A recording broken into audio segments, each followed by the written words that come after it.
Ikkinchi jahon urushida fashizm ustidan qozonilgan tarixiy g'alabani ta'minlashga O'zbekiston xalqining qo'shgan hissasi beqiyosdir.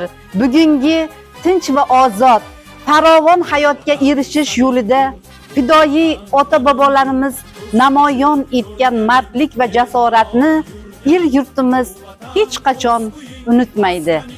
Noming o'tsin jahonda, hamon bitmas sen solgan alam.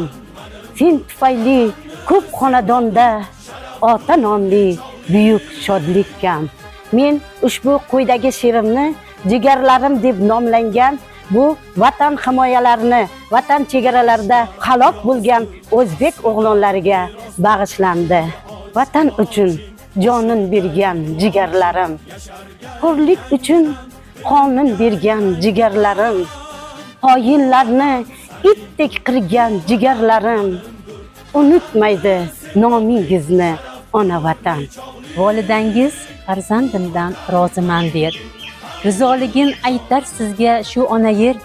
Ey Boburjon, ey Ulug'bek, ey Alisher, nomingizni unutmaydi ona vatan.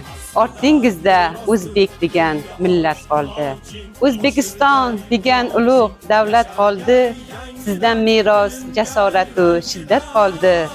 Sizni aslo unutmaydi ona vatan.